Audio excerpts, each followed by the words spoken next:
నమస్తే, welcome to V2 news. ముందుగా headlines. Srikalahasti YCP కార్యాలయంలో పేదలకు ఇళ్ల పట్టాలు అందజేసిన ఎమ్మెల్యే బిఎఫ్ మధుసూదన్ రెడ్డి. ఎమ్మెల్యేకు కృతజ్ఞతలు తెలిపిన లబ్ధిదారులు. తొట్టంబేడు మండలం పొయ్యి పంచాయతీలో బాబుతో నేను కార్యక్రమం. ఇంటింటికి వెళ్లి చంద్రబాబు అక్రమ అరెస్టుపై అవగాహన కల్పించిన టీడీపీ ఇన్ఛార్జి బొజ్జల సుధీర్ రెడ్డి. శ్రీకాళహస్తి దేవస్థానం హుండీ లెక్కింపు. గత 20 రోజులకు గాను 1.7 కోట్లు ఆదాయం. స్వర్ణముఖిలో వ్యర్థాలు వేస్తే క్రిమినల్ చర్యలు. శ్రీకాళహస్తి దేవస్థానం చైర్మన్ హెచ్చరిక. ప్రభుత్వ ఉద్యోగులకు పోటీ పడే నిరుద్యోగులకు శుభవార్త చెప్పిన ఏపీ ప్రభుత్వం. నాన్ యూనిఫామ్ పోస్టుల వయో పరిమితిని 34 నుంచి 42 సంవత్సరాలకు పెంచిన సర్కార్.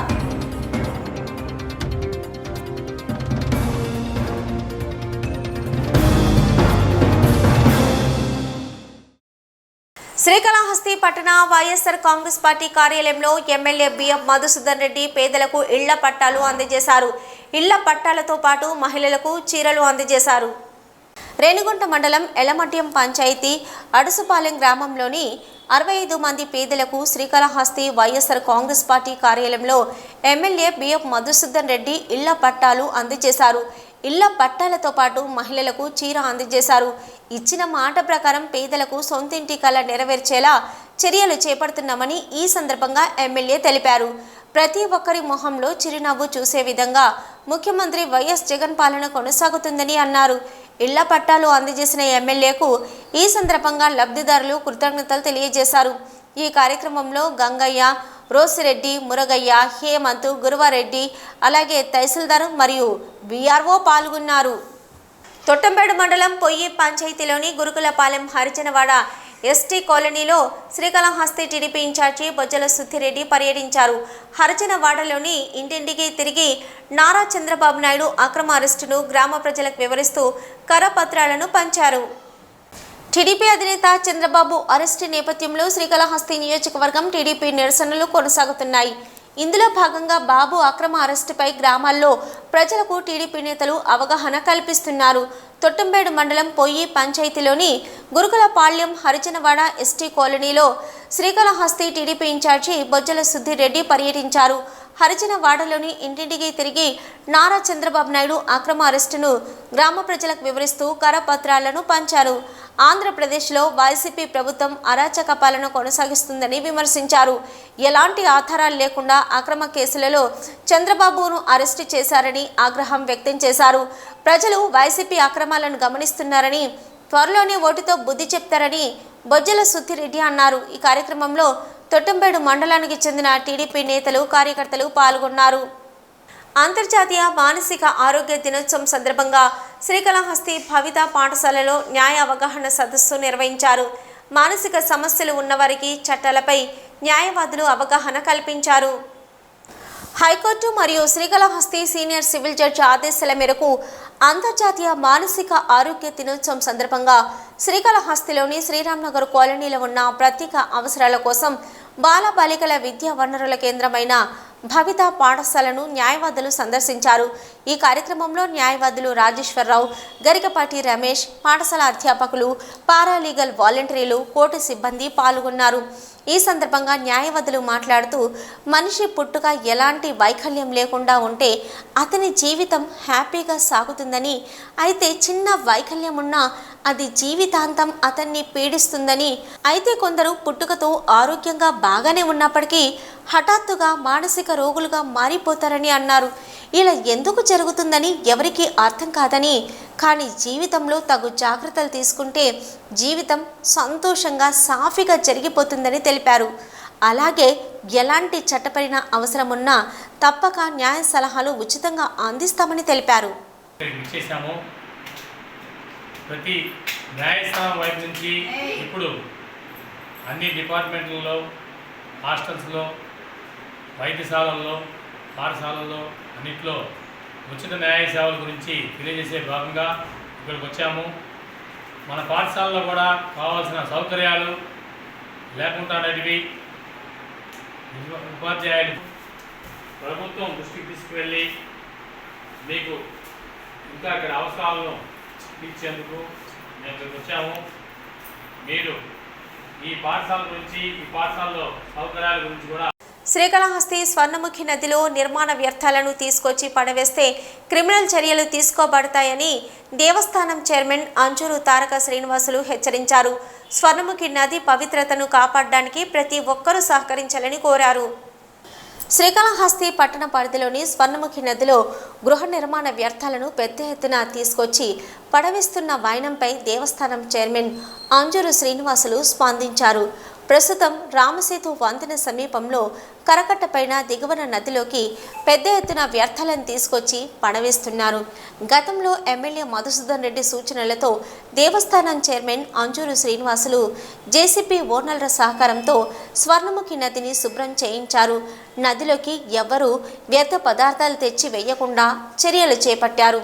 అయితే మళ్లీ ట్రాక్టర్లు, ఎద్దుల బండిలతో గృహ నిర్మాణ వ్యర్థాలను తీసుకొచ్చి నదిలో ఇష్టానుసారంగా పడేస్తున్నారు.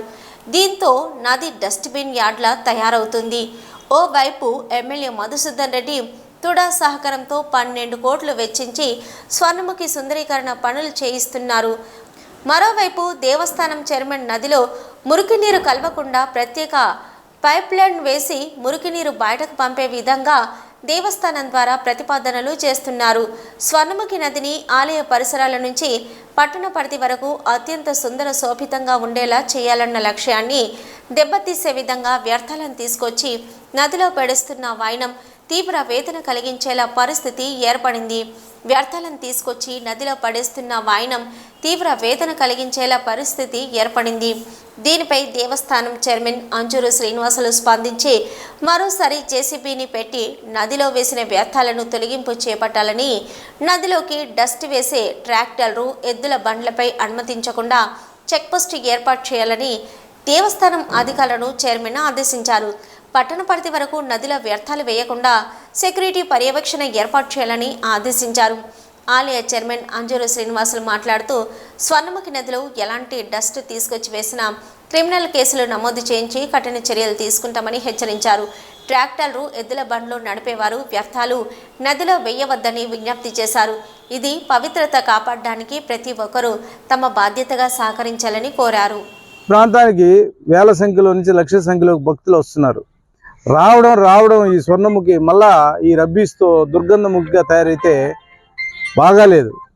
కాబట్టి దయచేసి కాళహస్తి పట్టణంలోని ట్రాక్టర్ యజమానులకి, ఎద్దుల బండి యజమానులకి ఒకటే నేను తెలుస్తున్న విజ్ఞప్తి ఇది. ఖచ్చితంగా ఏ ఇల్లు కొట్టినా, ఏ ఇల్లు రబ్బీస్ తీసుకొచ్చినా స్వర్ణముఖిలో కానీ నిలుపుదల చేసి స్వర్ణముఖిలో కానీ ఏర్పాటు చేస్తే ఆ యొక్క బండ్లను సీజ్ చేయడం జరుగుతుంది. ఇంకా కేసులు కూడా పెట్టడం జరుగుతుంది. శ్రీకాళహస్తి దేవస్థానం హుండీ లెక్కింపు కార్యక్రమం ఈరోజు చేపట్టారు. గత 20 రోజులకు గాను 1.7 కోట్లు ఆదాయం లభించినట్లు అధికారులు వెల్లడించారు.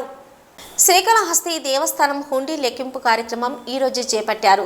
గత 20 రోజులకు గాను 1,7,26,637 రూపాయల ఆదాయం లభించినట్లు అధికారులు వెల్లడించారు.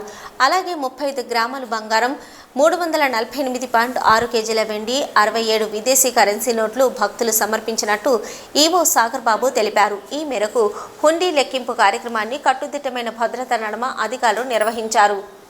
ఆశా కార్యకర్తలకు జీతాలు పెంచి వేతనాలతో కూడిన సెలవులు ఇవ్వాలని, ఉద్యోగ భద్రత కల్పించాలని ఏఐటీయూసీ జిల్లా ప్రధాన కార్యదర్శి కోదండయ్య, ఆశా వర్కర్స్ యూనియన్ జిల్లా ప్రధాన కార్యదర్శి చందామరై డిమాండ్ చేశారు. ఈ మేరకు నగరిలో సమావేశం నిర్వహించారు.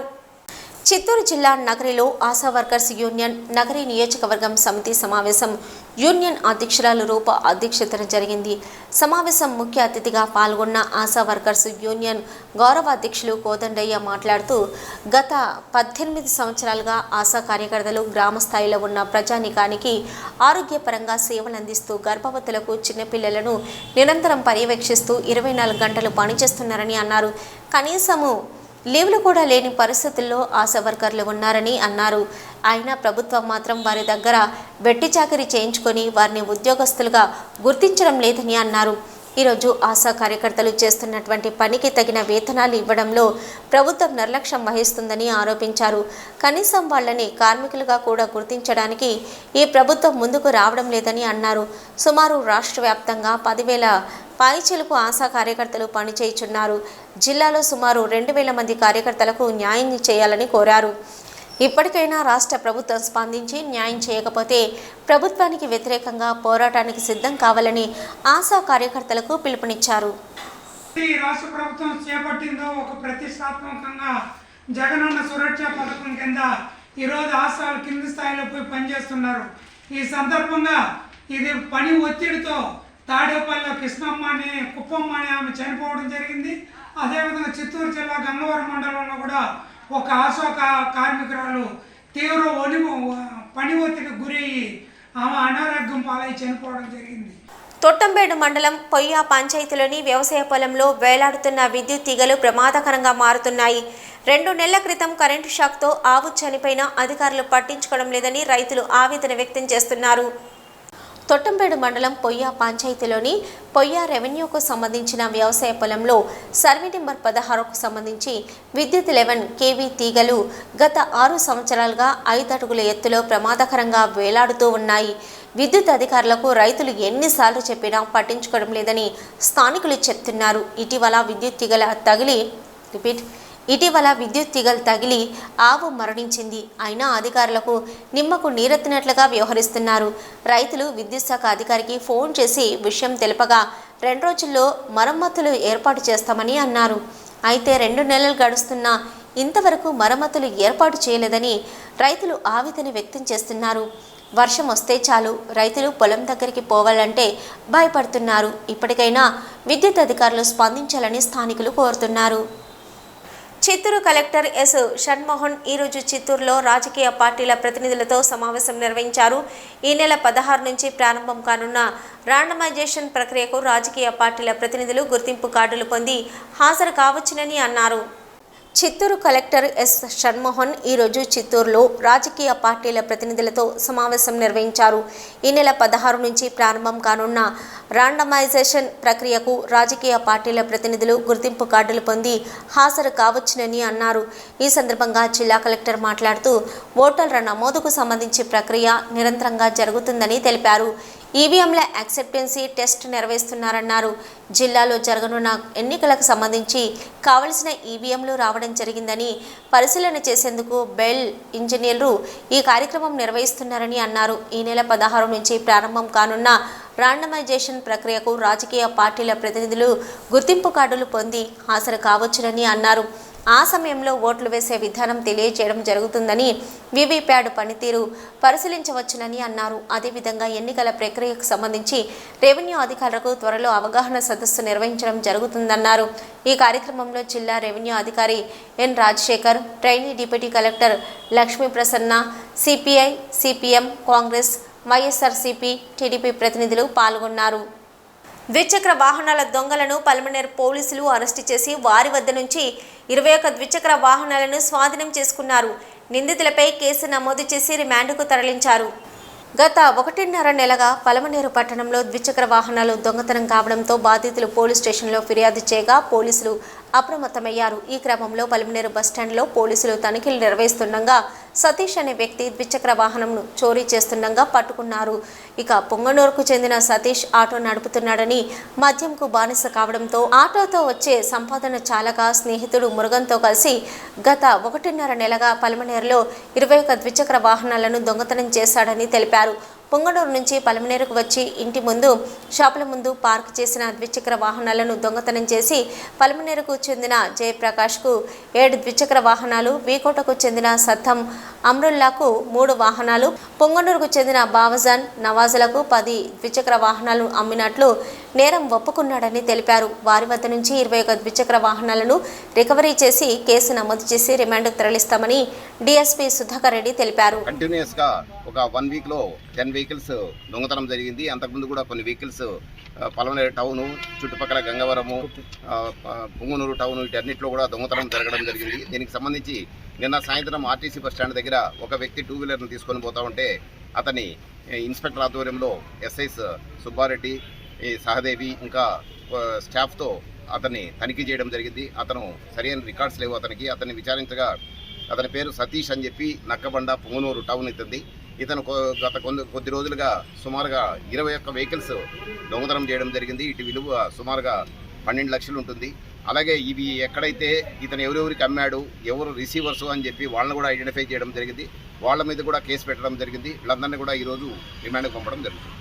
రాష్ట్రంలో ఉద్యోగాల భర్తీపై ప్రభుత్వం దృష్టి సారించింది. త్వరలోనే గ్రూప్ 1, గ్రూప్ 2 ఇతర ఉద్యోగాల భర్తీకి ప్రణాళికలు సిద్ధం చేస్తుంది ప్రభుత్వం. ఈ నేపథ్యంలోనే గత కొంతకాలంగా కొత్త నోటిఫికేషన్ లేకపోవడంతో తాజాగా ఉద్యోగాలకు అప్లై చేసే నిరుద్యోగుల వయసును పెంచుతూ ఉత్తర్వులు ఇచ్చింది ప్రభుత్వం. రాష్ట్ర ముఖ్యమంత్రిగా జగన్మోహన్ రెడ్డి బాధ్యతలు చేపట్టిన తర్వాత ప్రభుత్వ ఉద్యోగాల భర్తీ చేశారు. ముఖ్యంగా గ్రామ వార్డు సచివాలయాలను ఏర్పాటు చేసి దాదాపు 1,00,000కు పైగా ఉద్యోగాలు భర్తీ చేశారు. గతంలో ఎన్నడూ లేని విధంగా వైద్య ఆరోగ్య శాఖలో కూడా ఉద్యోగాలు భర్తీ చేశారు ముఖ్యమంత్రి జగన్. అయితే గ్రూపు స్థాయిలో ఉద్యోగాల భర్తీ జరగలేదు. తాజాగా నోటిఫికేషన్ ఇవ్వడానికి ప్రభుత్వం సిద్ధపడుతుంది. దీంతో నిరుద్యోగుల నుంచి వయసు సడలింపు మినహాయింపు ఇవ్వాలన్న ప్రతిపాదన ప్రభుత్వానికి చేరింది. ఈ నేపథ్యంలో వయసు మీరిన నిరుద్యోగులకు మేలు చేకూర్చేందుకు రాష్ట్ర ప్రభుత్వం నిర్ణయం తీసుకుంది. ఆంధ్రప్రదేశ్ పబ్లిక్ సర్వీస్ కమిషన్, ఇతర రిక్రూట్మెంట్ ఏజెన్సీలు నేరుగా భర్తీ చేసే నాన్ యూనిఫామ్ పోస్టులు, యూనిఫామ్ పోస్టులకు అభ్యర్థుల వయోపరిమితిని రాష్ట్ర ప్రభుత్వం పెంచింది. నాన్ యూనిఫామ్ పోస్టులకు అభ్యర్థుల వయోపరిమితిని 34 నుంచి 42 సంవత్సరాలకు పెంచింది. యూనిఫామ్ పోస్టులకు ప్రస్తుతం ఉన్న వయోపరిమితికి అదనంగా 2 సంవత్సరాలను పెంచింది. ఈ వయోపరిమితిని పెంపుదల వచ్చే ఏడాది సెప్టెంబర్ 30వ తేదీ వరకు వర్తిస్తుంది. వాయువ్య బంగాళాఖాతంలో ఏర్పడిన ఉపరితల ద్రోణికి తోడు అల్పపీడనం కలవడంతో రాష్ట్రంలో ఉష్ణోగ్రతలు కాస్త తగ్గుముఖం పట్టాయి. దీనికి తోడు అల్పపీడనం వాయుగుండంగా మారే అవకాశం ఉండడంతో రానున్న 4 రోజులు భారీ వర్షాలు కురిసే అవకాశం ఉన్నట్లు వాతావరణ శాఖ అధికారులు భావిస్తున్నారు. వాయువ్య బంగాళాఖాతంలో ఉపరితల ఆవర్తనం కొనసాగుతుంది. దీనికి తోడు ఉత్తరం నుంచి దక్షిణం వైపుగా సముద్ర తీరం మేఘావృతమైంది. తాజాగా అల్పపీడనం కూడా ఏర్పడింది. ఇది మరింత బలపడి వాయుగుండంగా మారే అవకాశం ఉందని భారత వాతావరణ శాఖ అంచనా వేస్తుంది. దీంతో రాబో 4 రోజులు ఒరిస్సా తీర ప్రాంతం నుంచి దక్షిణ ఆంధ్ర జిల్లాల వరకు భారీ వర్షాలు కురిసే అవకాశం ఉన్నట్లు భావిస్తున్నారు. ఇది ఒడిశాలో తీరం దాటే అవకాశం ఉంది. మరోవైపు రుతుపవన ద్రోణి రాజస్థాన్లోని బికనీరు నుంచి పశ్చిమ మధ్య బంగాళాఖాతం వరకు పయనిస్తుంది. ఇక దీనికి తోడు మరో 10 రోజుల్లో అల్పపీడనం ఏర్పడే అవకాశం కనిపిస్తుంది. ఈ ప్రభావం కారణంగా రాబో 10 రోజులకు పైగా రాష్ట్రంలో అక్కడక్కడ వర్షాలు కురవడంతో పాటు కొన్ని చోట్ల భారీ వర్షాలు పడనున్నాయి. ఇప్పటికే రాష్ట్రంలో కొన్ని చోట్ల వర్షాలు కురుస్తున్నాయి. అయితే ఈ నెల 18 నుంచి 22 మధ్య ఈశాన్య రుతుపవనాలు ఏపీని తాకే అవకాశం ఉందని అంచనా వేస్తున్నారు. దీని ప్రభావంతో రానున్న నవంబర్లో భారీ వర్షాలు కురిసే అవకాశం ఉందని అంచనా వేస్తున్నారు. ముఖ్యమంత్రి జగన్మోహన్ రెడ్డి ఎన్ని సంక్షేమ కార్యక్రమాలను అమలు పరుస్తున్నా పింఛన్ల పంపిణీపై మాత్రం ప్రత్యేక దృష్టి పెడుతున్నారు. గతంలో ఎన్నడూ లేని విధంగా వాలంటీర్ల ద్వారా ప్రతి నెల 1వ తేదీ ఉదయం కల్లా పెన్షన్లను పంపిణీ చేయిస్తున్నారు. సార్వత్రిక ఎన్నికల సమయం దగ్గర పడుతున్న నేపథ్యంలో జనవరి 1వ తేదీ నుంచి ప్రస్తుతం ఇస్తున్న పెన్షన్లను 250 రూపాయల నుంచి ఇకపై 3,000 రూపాయలు అందివ్వనున్నారు. దేశంలోనే ఎక్కడా లేని విధంగా మన రాష్ట్రంలో సామాజిక పింఛన్ల పంపిణీ కార్యక్రమం కొనసాగుతుంది. గతంతో పోలిస్తే అత్యధిక పింఛన్ మొత్తాన్ని అందిస్తూ ఈ కార్యక్రమానికి పెద్దపీట వేస్తుంది ప్రభుత్వం. ఓవైపు రాష్ట్ర విభజన వల్ల ఆర్థిక ఇబ్బందులు, కరోనా వైరస్ తదనంతర ఆర్థిక నష్టాలు ఉన్నప్పటికీ ఈ కార్యక్రమాన్ని విజయవంతంగా కొనసాగిస్తుంది ప్రభుత్వం. దేశంలోనే ప్రత్యేకంగా రూపొందించిన గ్రామ వార్డు సచివాలయాల ద్వారా వాలంటీర్లు ప్రతి నెల తొలి రోజున గంటల వ్యవధిలోనే పింఛన్లు పంపిణీ చేస్తున్నారు. ఈ పింఛన్ మొత్తాన్ని కూడా నిర్దేశించుకున్న సమయం వచ్చిన వెంటనే ప్రభుత్వం పెంచుతూ వస్తుంది. ఈ వచ్చే ఏడాది జనవరి నుంచి ప్రస్తుతం ఇస్తున్న 2,750 రూపాయల పింఛన్ డబ్బులను మరో 250 పెంచి 3,000 రూపాయలు అందజేస్తామని తాజాగా సీఎం జగన్ ప్రకటించారు. 2019లో ముఖ్యమంత్రిగా బాధ్యతలు చేపట్టినప్పుడు 2,000 ఉన్న పింఛన్ను 250కి పెంచుతూ తొలి సంతకం చేశారు సీఎం. అప్పటి నుంచి ఏటా జనవరిలో 250 చొప్పున పెంచుతూ ప్రస్తుతం 2,750 అందజేస్తున్నారు. ఈ నేపథ్యంలోనే రానున్న జనవరి మాసంలో మరో 250 పెంచి మొత్తం 3,000 రూపాయల పెన్షన్లు ఇవ్వనుంది ప్రభుత్వం. రానున్న కొత్త సంవత్సరం జనవరిలో శ్రీ వెంకటేశ్వర స్వామివారిని దర్శించుకునే భక్తులకు తీపి కబురు చెప్పింది టీటీడీ. ఆంగ్ల సంవత్సరాది రోజున 300 రూపాయలు ప్రత్యేక దర్శనం టికెట్ల కోటా విడుదల చేయాలని టీటీడీ నిర్ణయించింది. వీటితో పాటు శ్రీవారి ఆర్జిత సేవలు లక్కీ డిప్ కింద కోట విడుదల తేదీలను ఖరారు చేసింది టీటీడీ. తిరుమల పరమ పవిత్రమైన పుణ్యధామం. నిత్యం తిరుమల దివ్యక్షేత్రానికి లక్షలాది మంది భక్తులు దర్శించుకుంటూ ఉంటారు. ఏడాదిలో ఒక్కసారైనా తిరుమల దివ్యక్షేత్రానికి సందర్శించే సాంప్రదాయాన్ని చాలామంది భక్తులు పాటిస్తున్నారు. ఇక తిరుమల శ్రీవారికి ఆర్జిత సేవలు చేయించాలని, ఉత్సవాల్లో పాల్గొనాలని భక్తులు పోటీ పడుతూ ఉంటారు. ఈ నేపథ్యంలోనే రానున్న ఆంగ్ల సంవత్సరం రోజున శ్రీవారి దర్శనానికి 300 రూపాయల ప్రత్యేక దర్శన టికెట్లను విడుదల చేయాలని టీటీడీ నిర్ణయించింది. ఆర్జిత సేవ లక్కీ డిప్ రిజిస్ట్రేషన్ టికెట్ల కోటాను ఈ నెల 18వ తేదీన ఉదయం 10 గంటలకు విడుదల చేస్తుంది టీటీడీ. 20వ తేదీ ఉదయం 10 గంటల వరకు ఈ లక్కీ డిప్ రిజిస్ట్రేషన్ అందుబాటులో ఉంటుంది. ఆర్జిత సేవ టికెట్లు అక్టోబర్ 21వ తేదీన ఉదయం 10 గంటలకు విడుదలవుతాయి. ఇక 500 రూపాయలు, 1000 రూపాయల వర్చువల్ సేవా టికెట్లు అదే రోజున మధ్యాహ్నం 3 గంటలకు విడుదల చేస్తారు.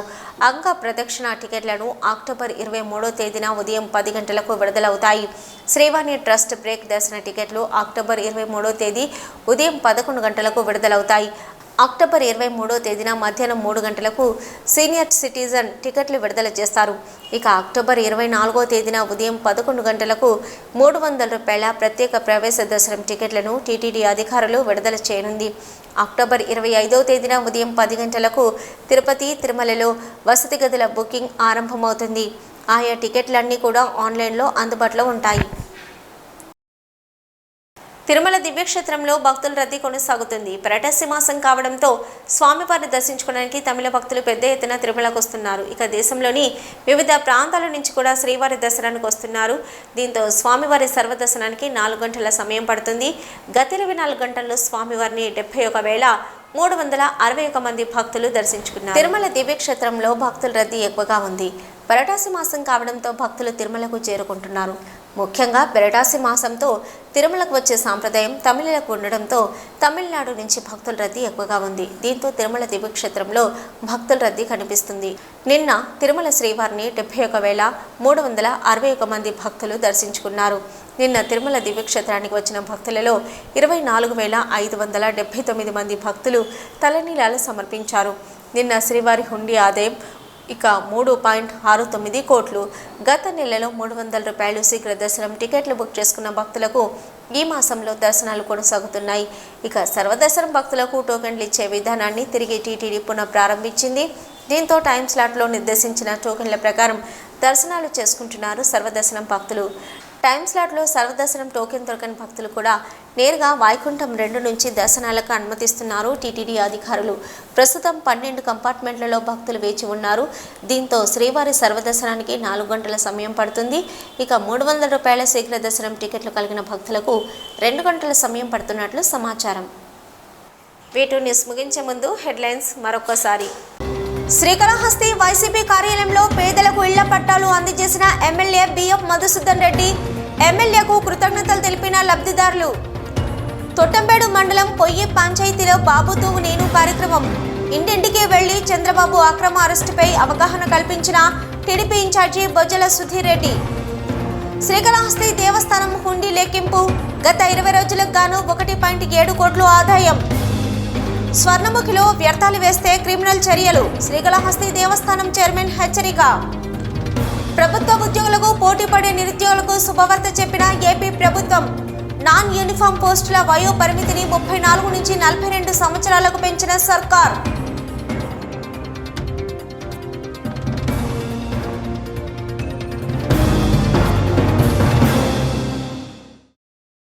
ఇవి ఇప్పటివరకున్న V2 న్యూస్. నమస్తే.